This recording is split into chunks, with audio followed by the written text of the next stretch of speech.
Okay, so I'm finally going to react to a Graham Hancock video. This is the debate with someone named Dibble. I think he's an archaeologist. And the main gist of this video is Graham Hancock believes that a lot of the archaeologist view of the past is a little bit skewed or a little bit biased, and they're not asking the correct questions. And there's a lot of holes missing that they're not asking the right questions about.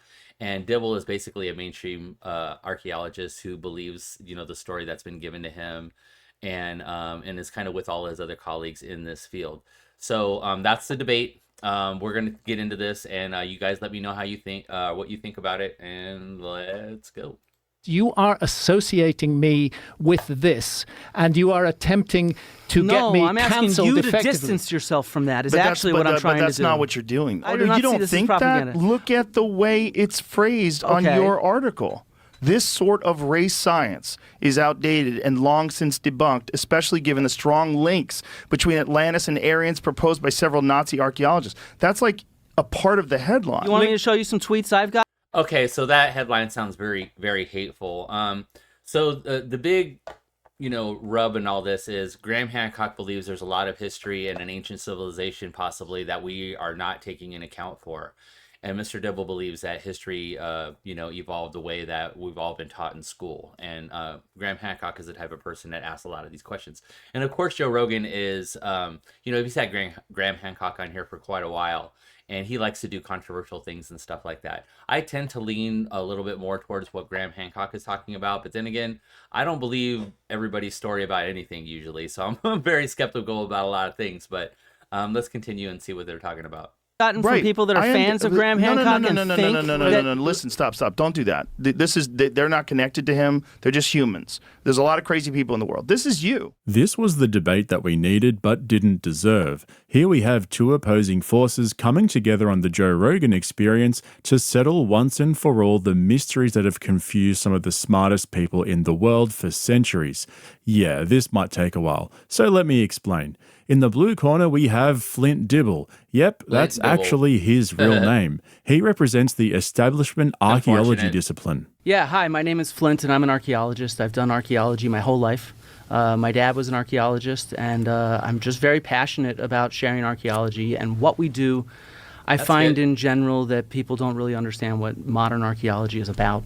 And so I'm going to try to get that across while here. That's my goal. Fantastic. And apart from Indiana Jones cosplay, he's also known for being his father's son. And so what I want to do is focus on where my own experience and expertise is. My dad was an Ice Age archaeologist. He studied Neanderthal caves. They're all modern replicas made by archaeologists. Some of them made by my dad, and some of them have been made by... I thought you were going to hook us up with some real stuff. This is a Middle Paleolithic style core that my dad made.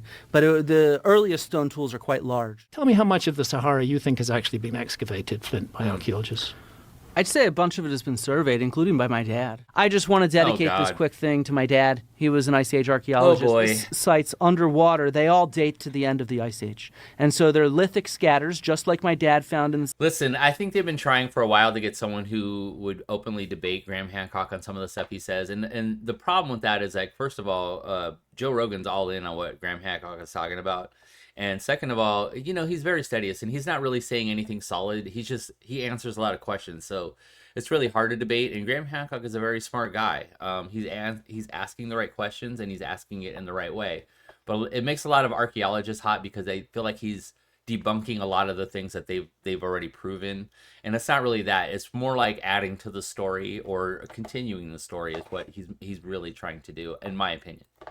Sahara Desert. Archaeologists see me as public enemy number one. That's you exactly started off what by I said. saying we're not sitting around thinking about you. Most of my dad's colleagues, when I mentioned I'm coming on here to do this, they had no idea you talk about the Ice Age. Can we talk about some agriculture? Sure. All right, cool. Can you boot up my HDMI? You got all excited. Yeah, this is like my stuff finally. I did my dad's stuff earlier, now I get to do some of my stuff. Bro loves his dad. I'll come back to that a little later, because in the red corner we have the Alex Jones of history and archaeology, Graham Hancock. And Graham, everybody knows you. You've been on this podcast about Well, 10 times. largely thanks to you, Joe. Oh, I'm very happy. Happy to introduce the world. Yeah. Apart from trolling the whole discipline of archaeology for the last 35 years, Graham also broke the record for the most times anyone has ever changed spectacles in a single episode of Yeah. JRE. He had one that was How just do I crazy. search Natufian? There are many Not to hold it against him, but I have to say this is one of the more successful things at stories, I think, from the Joe Rogan experience, like lifting people up and giving voice to people that need to be heard. This is one of the more successful ones, in my opinion. predecessor cultures. The question is... Who worked in stone? Who worked in stone. The question is, when did this stone work? If you look at the research by Huckley and Gopher, for example, and of the introduction of geometric elements into the stonework. I think this would be a good moment for me to just give a little bit of information about the Younger Dryas impact hypothesis. Okay. Can we do that? Because it's very important to my feelings about all of this. God, these short sight. I tell you, being 73 is no joke.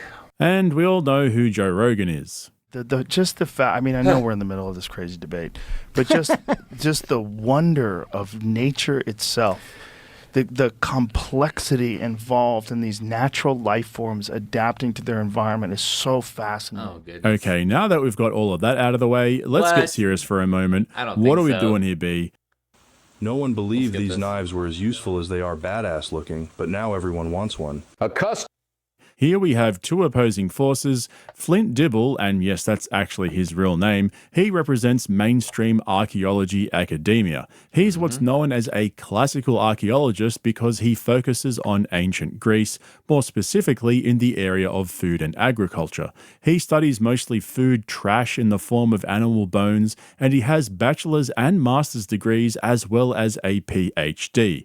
Graham Hancock, on the other hand, has a very different background. He studied sociology at university, then became a journalist, and didn't actually start trolling archaeologists until he was in his 40s. But Graham's rise to fame is actually quite interesting. You see, he was one of the first so-called serious guests on Joe Rogan's podcast, his first appearance dating back to episode 142 in 2011. Crazy. The internet has been a very fascinating thing for me in the many years that I've been on it. But one of the most fascinating things about it is the ability to get in touch with people that, if you were younger, like a long time ago, there was no chance I would be able to sit down with you and do a conversation. Graham Hancock is probably the one guy who's influenced my view of history more than anybody ever. Me too. It's from this book, Fingerprints of the Gods. You have spent an enormous chunk of your life uncovering all these different structures and all these different monuments and all these different things that you attribute to a lost era.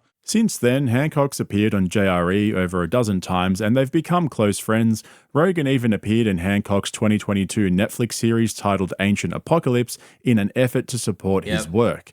Imagine getting Joe Rogan to appear in your documentary about the history of civilization Right. to give it credibility. Right. Anyway, I digress. The point of contention is this. Mainstream archaeology has long held the view that indigenous populations around the world independently derived their own systems of architecture, agriculture, engineering, and astronomy, even though they share similar characteristics with each other, but never crossed paths. He believes these civilizing heroes walked across continents when sea levels were several hundred feet lower than they are now, and that's why there is little to no evidence of their journeys or their existence. Yeah, essentially, there's this lost civilization. This is what Graham Hancock is, trying to say, or there's a possibility of it, and it was erased after this Younger Dryas apocalypse situation. And there was a lot of evidence to support. Because I mean, if you think about it, we had 300 or 400 feet of sea level rise, and most civilizations even today are close to the coast. So there might be a lot of that actually going on, especially with the discovery of Göbekli Tepe. But it's all a question. It's so long ago. So as you can imagine, if mainstream archaeologists were to accept his version of the beginnings of civilization, Right. it would completely flip the whole academic discipline of archaeology on its head. Right. Somebody's building a road or building apartment buildings or building a dam, and they call in archaeologists to see if there's any interesting archaeology there. This is part of the problem I have with with archaeology as a discipline, it likes to think of itself as scientific.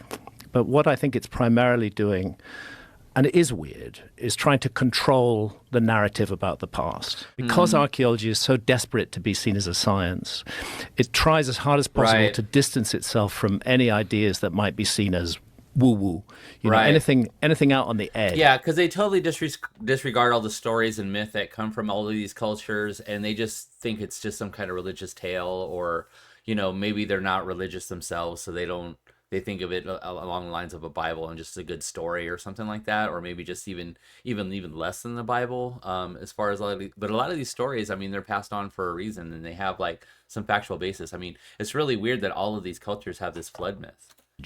Archaeology doesn't want to associate itself with, and then it takes the next step and really seeks to attack out on the edge. The reaction to my proposal that we've forgotten an episode in the human story, it's always been hostile since I published Fingerprints of the Gods in 1995. But with Ancient Apocalypse, much bigger platform reaching a much wider audience, the reaction was just hysterical, and it went on for a very long time. I don't think it's a conspiracy. I don't think archaeologists are involved in a conspiracy. I think the people who are attacking me genuinely believe in what they're saying, and they genuinely think I'm harmful. Sure. But that's like calling it the most dangerous show on Netflix. So this argument between Hancock and the academic discipline came to a head when Netflix produced his series in 2022. This is where he laid out his evidence in support of this lost advanced civilization theory. Now, I rewatched the documentary series this week to refresh my memory, and the thing that stood out for me was just how overly produced it is. I mean, it's no more or less of a production than most documentaries these days, but it definitely dramatizes Hancock's theories through the use of graphics, editing, and a strong soundtrack.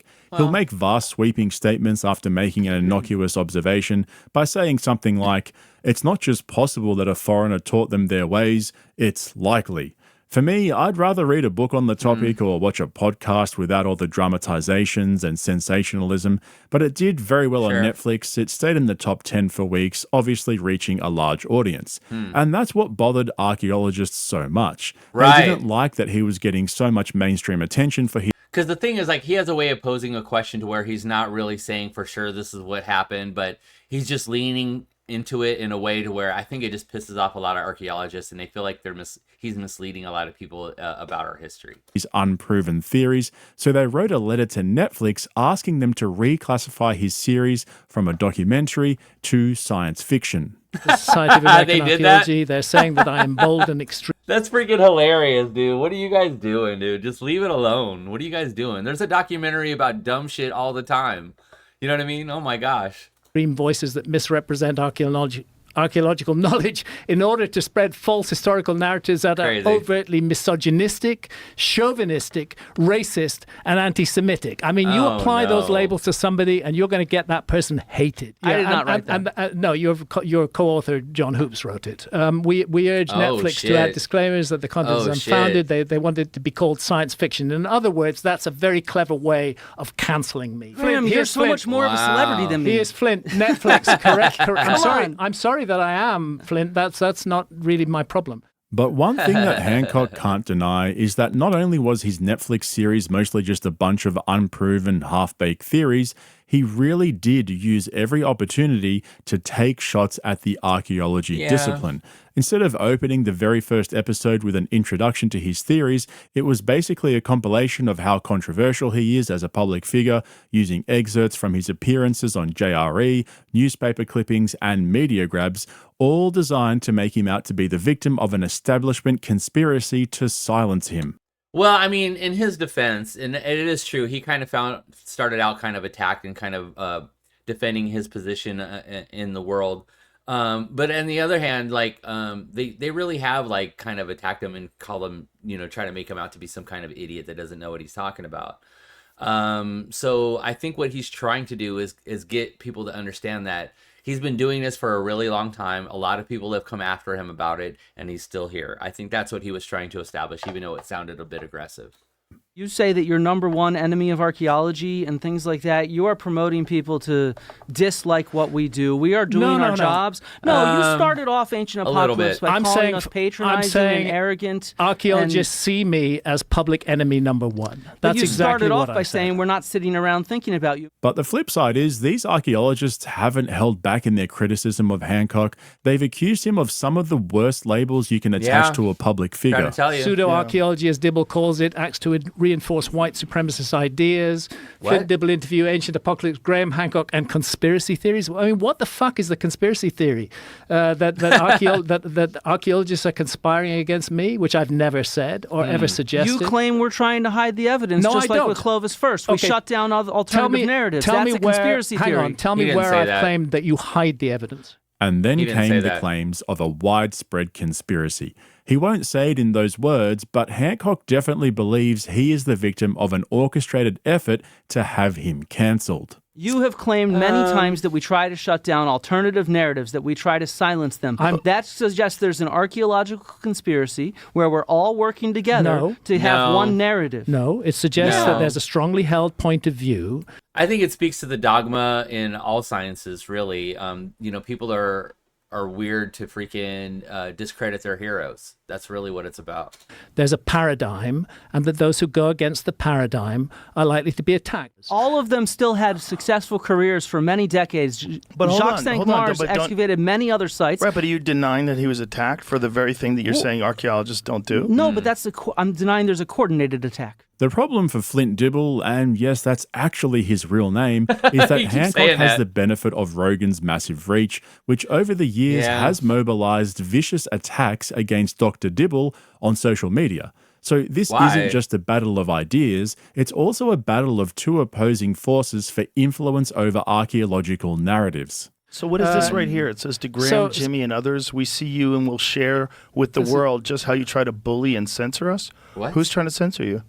Well, I'd argue that when people swarm me... This is a quote from Flint Dibble, by the way, from one of his tweets. Well, there's times when people swarm me and they... People online, you mean? Yeah, of course. Tweet people. Yeah, exactly. Yeah, don't read that. You get involved in a discussion about some contentious issue that's public, the whole world can attack you. So try to connect that to Graham or connect that to anything. You're just dealing with people. Right. Mm-hmm. Same with Graham. He's not responsible for that. You're responsible if you engage and read it. He copped a "don't read the comments" rant from Rogan. Imagine if Rogan tweeted something out specifically to address things people were saying in the comment section. Nah, that would never happen. He doesn't read comments, remember? But let's take a step back here for a moment because I haven't actually explained what this whole controversy is really about. Let's look at a specific example. When it comes to shopping for cookware, there's a lot of different options out on the market. Price point is important. Durability is important.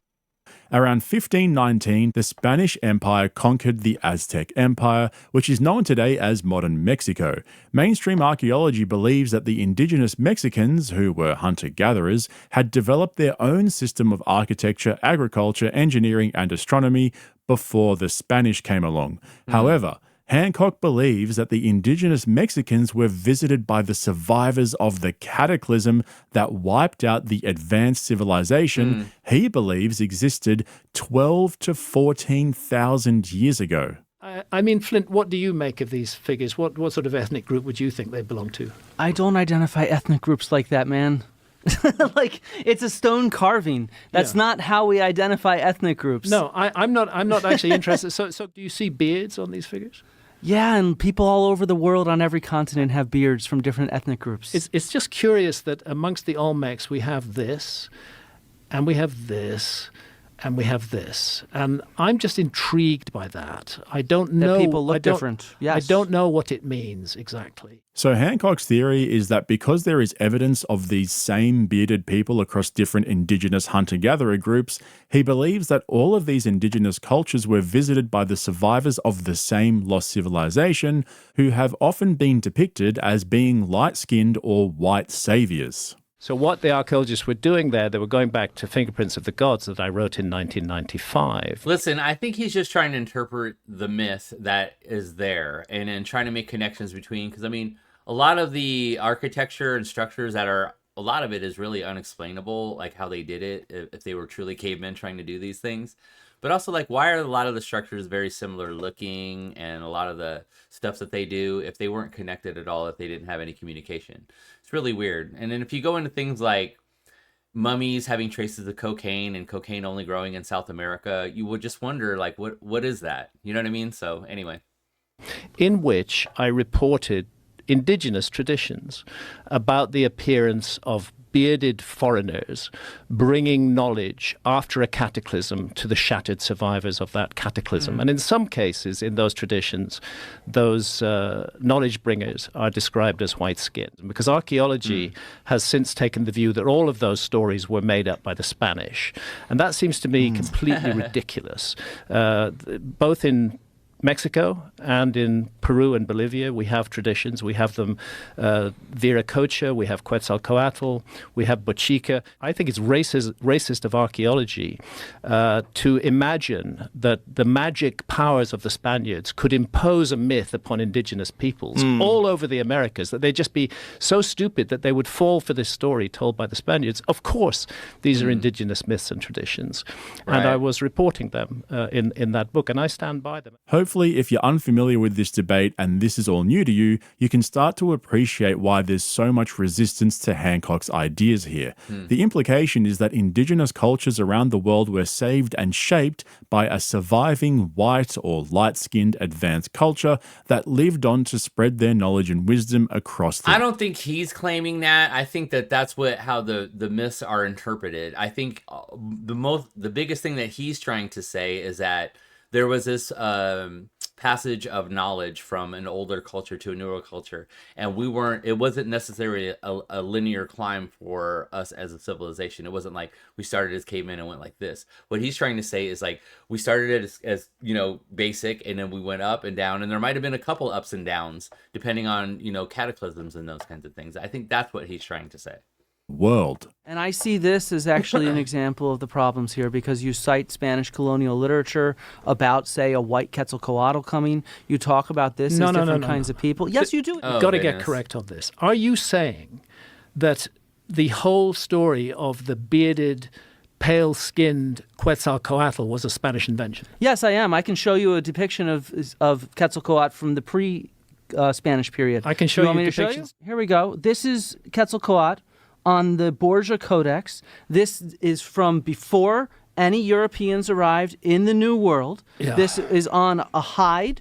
The ink has been analyzed, the hides have been analyzed, and this individual has tan skin, no beard, but a feathered headdress, because this is the feathered serpent god. Well, actually, we can't see anything from that image. The point that I want to make is, do you think that the Spanish deliberately imposed an idea of Quetzalcoatl? I think that every single source that we have of white skin in indigenous Americas comes from Spanish sources, and therefore I see it quoting indigenous sources, quoting them inaccurately, because people quote things in biased ways. This happens all the time. Because again, we have earlier representations. Okay, so the big argument here is: did the Spanish impose the story of these white beings helping them out, or was it the story already there? And it's pretty dumb, because, like, who cares?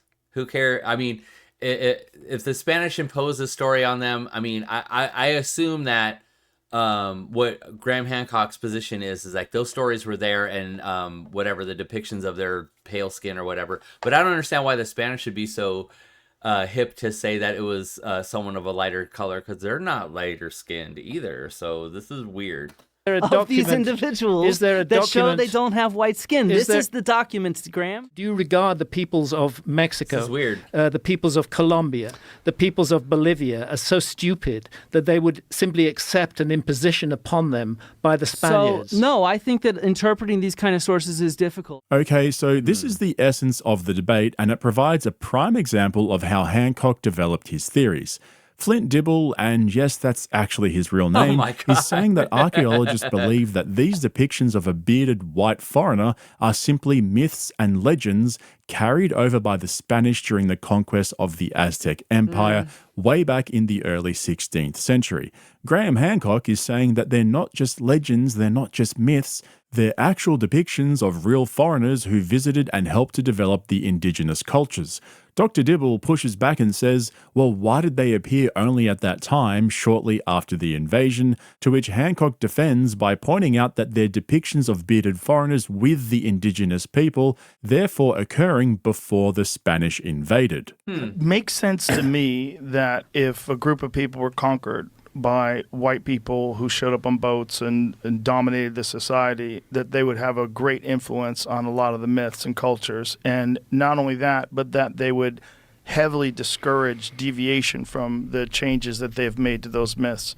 And if you did that over the course of one generation, you would have a complete different narrative. Whether he's described as having white skin or a beard or not, we have a tradition of a civilizing hero, Quetzalcoatl in Mexico, Bochica in Colombia, Viracocha in Bolivia, depicted as a bearded individual who comes in a time of chaos. The notion that the magical pen of Cortez could somehow have hoodwinked an entire continent into making up myths.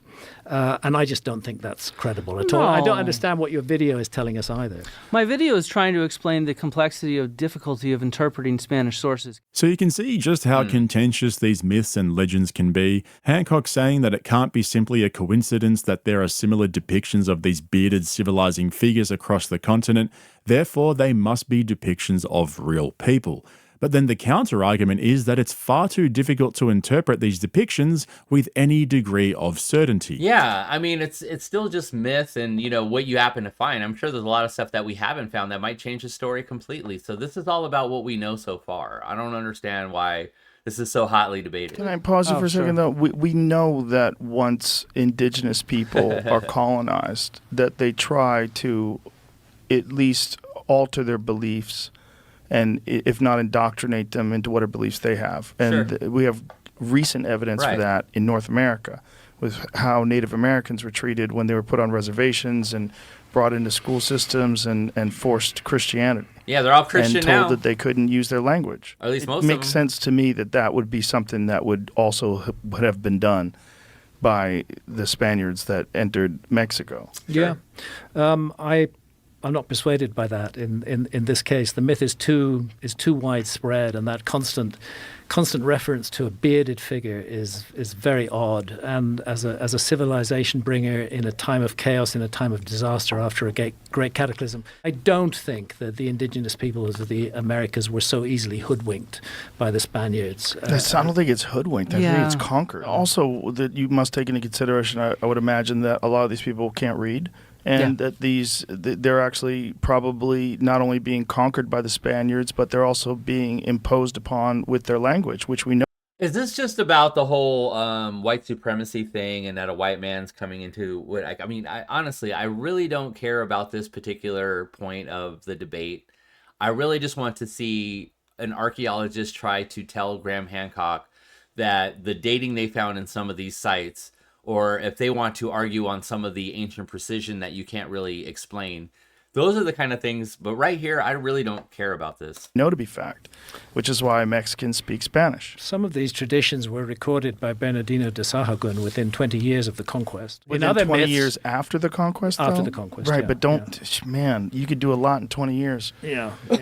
So I hope that clarifies where these claims of racism and white supremacy against Graham Hancock come from. I think it's a massive stretch to make those claims against him. I mean, his wife's Indian, right?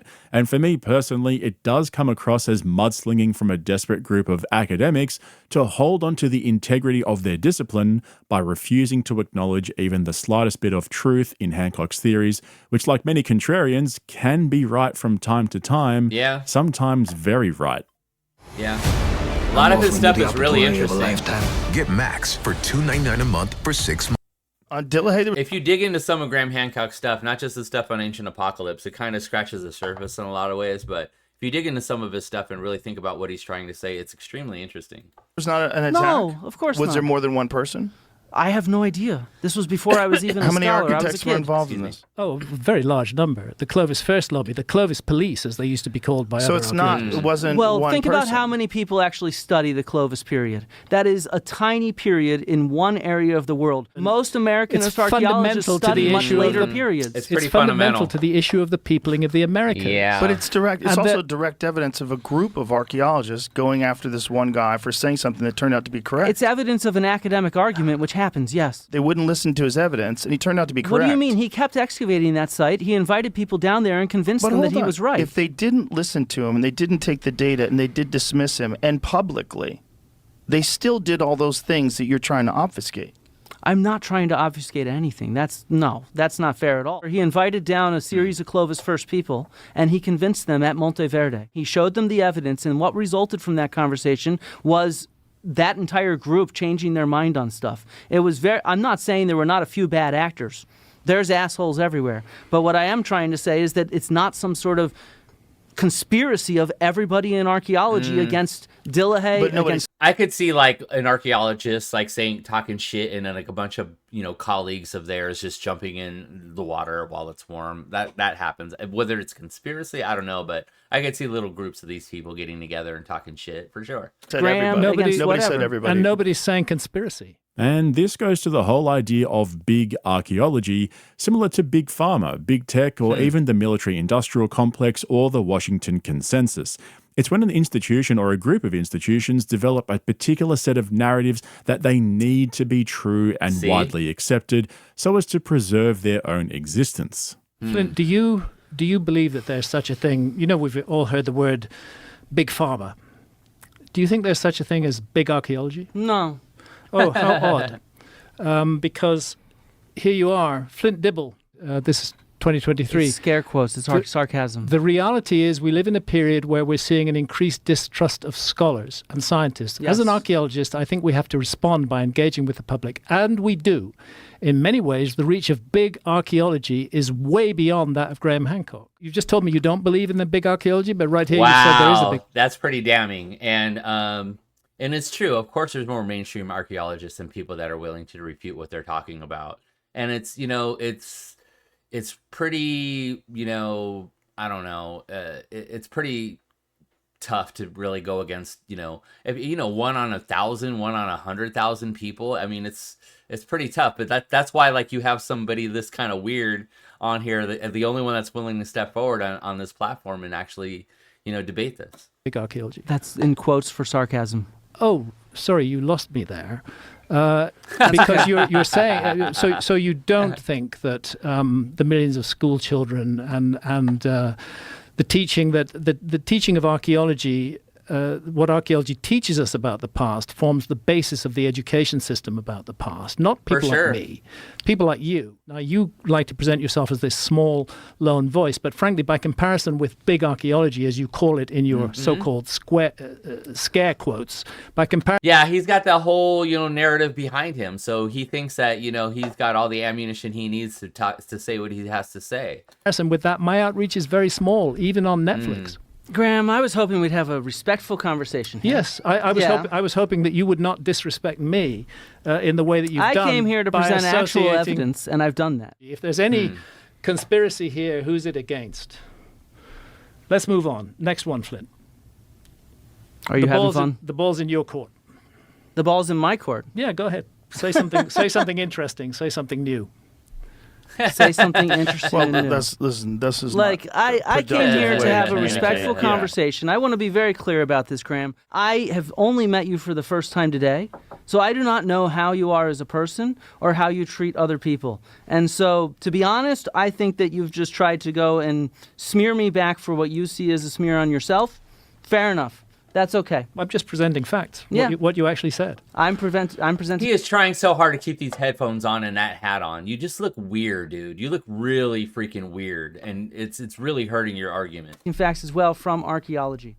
So I personally believe that Flint Dibble, and yes, that's actually his real name, is part of a group of mainstream archaeologists who are trying to discredit Graham Hancock and have him effectively cancelled by any means necessary. If you haven't already, go and take a look at Hancock's Wikipedia page. It's obvious that it's being controlled by those who seek to discredit him and ensure that he maintains no credibility and doesn't receive any credit for raising important questions. I believe your friend John Hoops, or your co-author John Hoops, is one of the moderators of my Wikipedia page, which people cannot edit my Wikipedia page. It's locked. Why? But now we're all on the same page and have a better understanding of the background to this debate. Here is their 4.5-hour argument condensed into a few minutes. Get some popcorn, sit back, relax, and enjoy two nerds having it out in front of a UFC commentator. Archaeologist Flint Dibble says Hancock's claims reinforce white supremacist ideas, stripping indigenous people of their rich heritage, and instead giving credit to aliens or white people. Actually, I've never... Did you really say that? No, I said that this idea of Atlantis, the way it goes back 200 years, it has been used for those reasons. So you know perfectly well that saying that my work encourages white supremacism and encourages racism is going to end up with me being tarred as a racist. And you know very well that tarring somebody as a racist in this day. Look, the results there, down there. Make no mistake, Hancock is a white supremacist like Trump. I put that in there as a paragraph, and I say he should not be citing these kind of sources without critiquing them because they do the harm. There's a lot of harm in the history. Can you be specific about that? Like, what are these sources that you're citing about Atlantis, and why do you think that they reinforce white supremacy? This idea of Atlantis from the 16th build up into the 19th century with the book on Atlantis by Ignatius Donnelly, it described this as this kind of global superpower that was, European and that was responsible for these monuments in indigenous areas. It stripped credit away from local cultures of their heritage. But this is something that is a very nuanced subject. Yeah. Mm-hmm. And when you say that it reinforces white supremacy... Again, I said the sources do. This quote here, reinforce white supremacist ideas, stripping indigenous people with a rich heritage, and instead giving credit to aliens or white people. None of those things are true. I know. Graham doesn't even talk about aliens. Right, but so did that's you why I'm say that? I said that not in specific relation to Hancock's claims, but in specific relation to this narrative of Atlantis that has gone back hundreds of years. And I've showed you the kind of big data evidence that we actually have, which disproves your entire civilization. Let's have a look at, it doesn't disprove my entire civilization. How could you possibly do that when you've only investigated less than 5% of the continental shelves, 1% of the Sahara, 1% of the Amazon? How can you claim there's an Ice Age civilization and ignore all the Ice Age evidence that we have? The Ice Age evidence that you have, I don't dispute it. Of course there were hunter-gatherers in the world in the Ice Age. There's hunter-gatherers in the world now. Why shouldn't an advanced civilization have coexisted with hunter-gatherers in the past? I think we should probably take a break and clear our heads. We can certainly take a break. But I'm deeply unhappy that you have associated me with white supremacism, racism, misogyny, anti-Semitism. If you didn't notice, it was always the same quote recycled. I understand, but you said it. And I did say it, and I said that there's this history of this idea which has been used by white supremacists. And that's an issue. Be talking about that. I would like Graham to separate himself from that history in a stronger way, because he goes around the world to different cultures and he claims that instead of their ancestors building this stuff, it was done by his civilization. He doesn't cite a civilization that created it. I don't it could have very civilization well been is teaching the people how to do it. ancestors of the people that were there before in the exact same area. It's you, not me, who say that that civilization was an empire.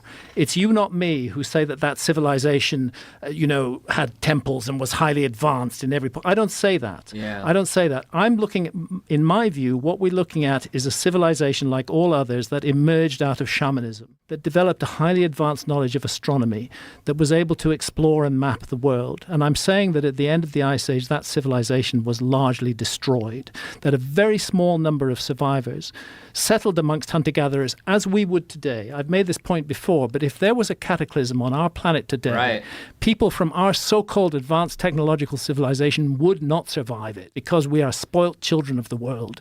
We do not have the survival techniques. The people in the world who know how to survive are the hunter-gatherers in the world today.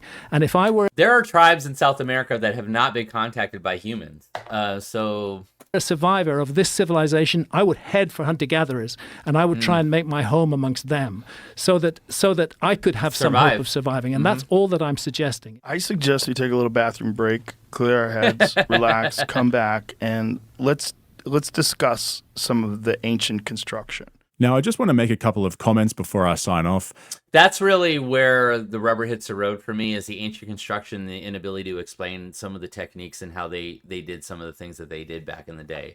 I mean, some of these sites, not just in Egypt, but in South America and India and Asia, it's amazing some of the things that they've done a long time ago, and we still can't explain how they did it. This was probably one of the most enjoyable videos I've made on this channel. It took me 3 days to make, which is by far the longest of any video. Most videos take me a couple of days, and sometimes I can throw one together in a 12 to 14 hour day. But the reason I'm telling you this is because this particular episode of JRE is proving to be quite popular. As I'm putting the finishing touches on this video, the podcast has over 3.5 million views. Wow. And I think the reason why people care about this episode so much is that we've been starved of genuine debate from people who are genuinely passionate about a topic. This episode felt real. You know, we can call these guys nerds and laugh at Flint Dibble's name and appearance, or claim that Graham Hancock is a grifter who's just trying to sell books and plug his Netflix show. But at the end of the day, they're arguing about something that actually matters. And it's it really interesting. does. These kind of disagreements have historically led to wars and even genocides. So I think it's important to explore both sides of the argument and actually listen to what Graham Hancock has to say, because contrarians like him have historically been proven right on many occasions, even though they've been proven wrong more often than not. And I definitely believe that there's an orchestrated effort to silence him from establishment academia because he's not following their rules and he's throwing a lot of their theories back in their face. And he's popular. Not to mention that he's got a far wider reach now that he's become close friends with Joe Rogan. But we also can't forget that he's probably more than likely full of shit. And that's what makes this whole argument so fun to watch. On the one hand, Hancock's theories have flaky and circumstantial evidence at best. But on the other hand, if he turns out to be right, Dr. Dibble and his colleagues will look like absolute tools. So which one is it then? Anyway, that's it from me. Let me know in the comments below what you think about all of this. Don't forget to also check out my Patreon. I'll be posting new videos there this week, so don't miss out on those. And if you're not a regular of this channel yet, hit the subscribe button and give me a thumbs up if you ended up enjoying this video. Thanks for watching. I'll catch you all in the next one. Can I interrupt you? How old is that image, the image that you just showed? It's from like the 14th century BC. Okay. 14th century AD, you mean? AD, sorry, yes. I misspoke. So yeah, they're obviously a little hot there for a little while. Listen, look, there's a lot of stuff that you didn't learn about Graham Hancock in this video, so I wouldn't judge him completely from this little debate or what they were talking about right here. If you really look into some of the stuff he's saying and the stuff he's talking about and the questions that he's asking, it is extremely interesting, and it's extremely interesting to me because I don't really like the idea that all the answers in the world have already been, all the questions in the world have already been answered. I really don't like the thought of that. So let me know what you think. Let me know what side you fall on, and have a good day.